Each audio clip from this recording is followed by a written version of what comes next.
Bismillahirrahmanirrahim. Assalamualaikum warahmatullahi wabarakatuh.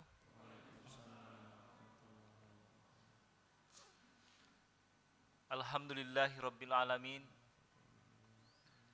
Alhamdulillahilladzi ja'ala syahra Ramadan syahras siyam wal ibadah. Allahumma shalli wa sallim wa barik ala sayyidina Muhammadin wa ala alihi wa ashabihi ajmain, amma ba'du. Alhamdulillah, puji syukur kehadirat Allah Subhanahu wa taala. Tiba kita pada malam yang ke-12 ya Pak ya, kalau tidak salah. Bulan suci Ramadan tahun ini kita masih merasakan limpahan rahmat, taufik, hidayah, kesehatan, kekuatan untuk senantiasa mengabdikan dan mewujudkan penghambaan kita sebagai makhluk di hadapan Allah Subhanahu wa taala. Ini sebagai implementasi perwujudan dari rasa syukur setiap manusia, khususnya bagi kita yang berpuasa. Orang yang bersyukur Bapak Ibu itu akan senantiasa melaksanakan ibadah-ibadah kesehariannya itu sebagai bentuk kebutuhan bagi dirinya. Namun yang tidak senang untuk bersyukur, tidak pandai bersyukur, maka akan kelihatan di dalam ibadah-ibadah kesehariannya hanya sekedar untuk menggugurkan kewajiban. Bedanya jelas. Orang yang syukur itu akan mampu senantiasa secara ikhlas, tulus melaksanakan apa yang dilakukannya dengan sebaik-baiknya.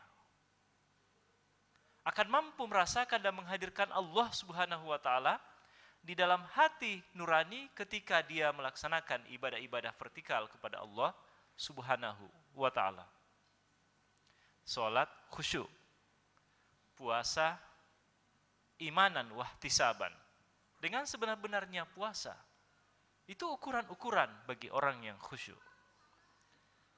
Tapi bagi mereka yang tidak khusyuk, bisa jadi ketika sholat, iya, sholat isya 4 rakaat, tetapi pikirannya kemana-mana. Hatinya tidak berada di dalam ibadah yang dia lakukan. Ma'asyiral muslimin, sidang jamaah isya wa sholat tarawih yang dimuliakan Allah Subhanahu wa ta'ala. Kita baru saja melaksanakan kewajiban dan hak kita sebagai warga negara. Tadi pagi kita telah masuk ke bilik-bilik suara. Dan itu sebagai wujud keterlibatan kita langsung di dalam mengambil sesuatu yang menjadi bagian daripada hak dan kewajiban kita sebagai warga negara. Kita telah ikut mengambil andil di dalam mengisi pembangunan di tanah air kita tentunya. Ketika kita menginginkan Bapak Ibu, siapa pemimpin yang ingin kita pilih, lalu kita melanjutkannya dengan cara memilih dan tidak golput, itu berarti kita telah memberi andil untuk ikut terlibat di dalam pembangunan ini. Meskipun kapasitas tidak terlibat langsung, tapi menentukan siapa yang akan terpilih, itu kita sudah ambil bagian di sana. Yang menarik Bapak Ibu, manakala hasil pada akhirnya sekarang ini menunjukkan gejala-gejala yang cenderung untuk bersengketa Bapak Ibu. Apa yang perlu kita lakukan sebagai warga negara? Yang jelas bahwa kita telah menunaikan tugas. Kewajiban kita adalah berikhtiar, berusaha. Kalaulah kita masuk dalam kategori orang-orang yang mendukung secara langsung, maka itu telah kita lakukan selama kurang lebih 1 bulan yang lalu. Hari ini stop. Terakhir tadi kita masuk ke bilik suara.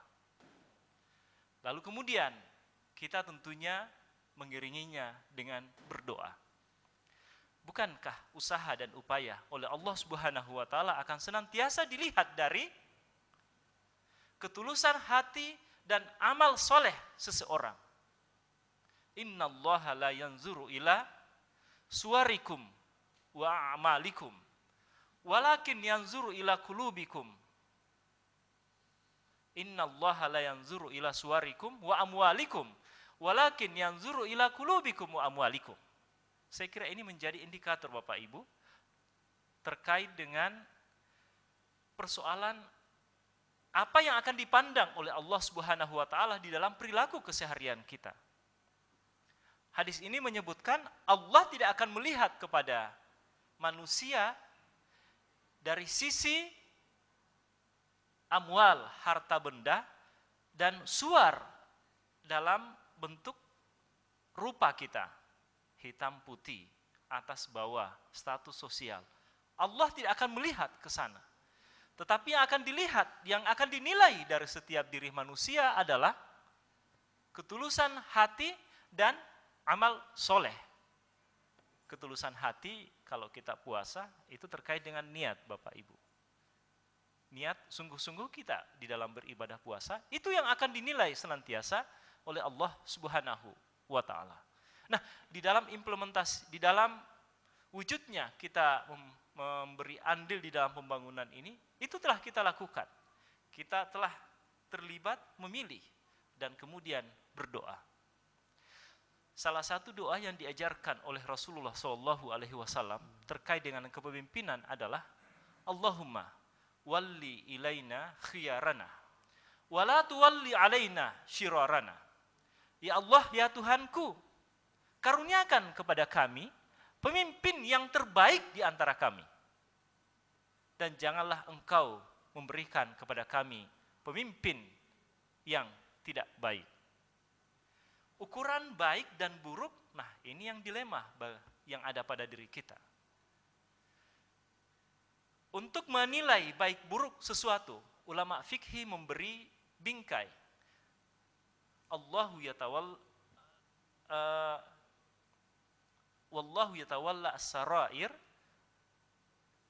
bahwa sesungguhnya seorang hakim, seorang mufti, seorang faqih itu akan menentukan apa yang kelihatan di permukaan, sementara rahasia yang ada di balik permukaan tersebut Allah Subhanahu wa taala yang Maha mengetahui. Itu kaidah yang digunakan oleh para fuqaha ketika memutuskan mengeksekusi suatu hukum, menetapkan sebuah hukum.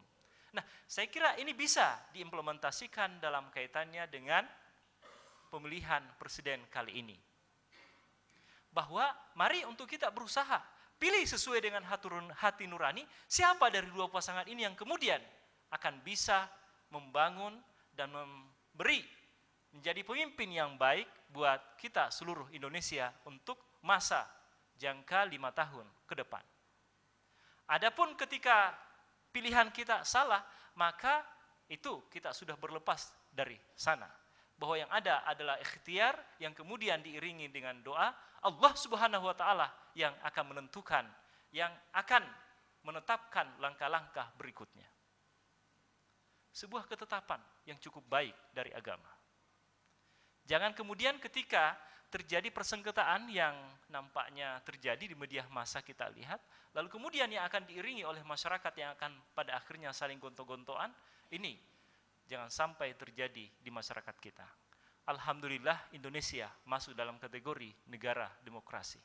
Ini yang perlu kita jaga. Sistem yang dianut oleh tanah air kita, itulah yang kita dukung saat ini. Meskipun buat sebagian orang tidak mendukung sistem ini, tapi menurut saya bahwa sistem ini sifatnya adalah keduniawian. Bila ukurannya adalah keduniawian, maka kembali kepada persoalan maslahat dan madarat. Bila demokrasi ini membawa maslahat kepada kehidupan masyarakat bangsa Indonesia, maka itulah sesungguhnya yang terbaik untuk kita pakai di dalam Pilpres misalnya. Tetapi kalau itu madarat, maka mari untuk kita tinggalkan. Ma'asyiral muslimin rahimakumullah. Persoalan baik dan buruk ini kaitannya dengan puasa yang kita lakukan Bapak Ibu. Puasa menurut Yusuf Al-Qaradawi dalam kitabnya Al-Ibadah fil Islam, salah satu rahasianya adalah mampu untuk membangun dan menguatkan jiwa seseorang. Penguatan jiwa seseorang Bapak Ibu terkait dengan ibadah puasa yang dilakukannya adalah akan cenderung memotivasi, mendorong dirinya untuk senantiasa akrab dengan sesuatu yang positif. Perbuatan-perbuatan yang sesuai dengan nilai-nilai ajaran Islam. Dan pada saat yang bersamaan, dorongan jiwa bagi mereka yang berpuasa akan senantiasa untuk kuat dirinya menahan godaan untuk tidak larut di dalam hal-hal yang bisa mendatangkan kerusakan, negatif, madarat, dosa, dan seterusnya. Ma'asyiral muslimin rahimakumullah, bahwa semoga ibadah puasa yang kita lakukan ini senantiasa mampu untuk menjadi penguat di dalam diri kita, untuk senantiasa bisa melihat, bisa secara positif memandang bahwa yang baik itu baik, dan kita mudah dan ringan untuk senantiasa mengikuti yang baik. Dan melalui ibadah puasa ini, semoga Allah Subhanahu wa taala memberikan pancaran yang positif ke dalam diri kita untuk senantiasa melihat dan akan menjauhi hal-hal yang negatif, hal-hal yang madarat di dalam kehidupan diri kita. Khususnya Bapak Ibu adalah mengikuti hawa nafsu.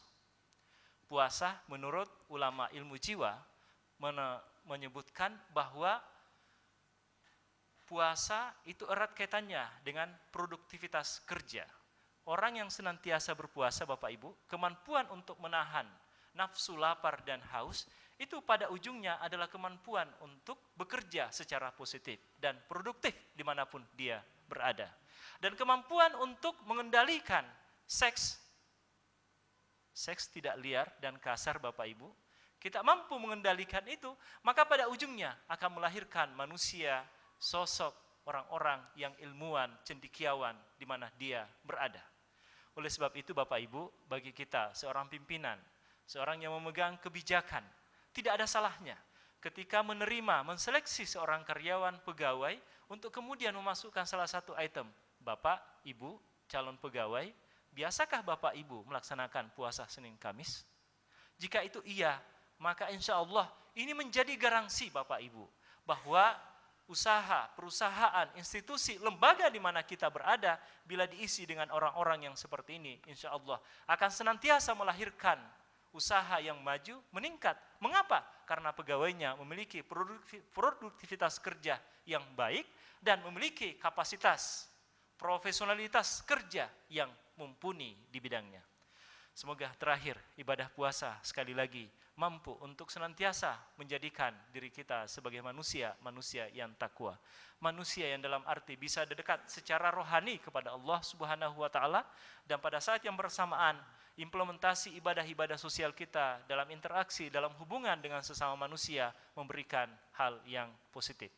Semoga ada manfaatnya kultum Ramadan yang singkat ini. Wabillahi taufiq hidayah, lebih dan kurangnya mohon dimaafkan. Assalamualaikum warahmatullahi wabarakatuh.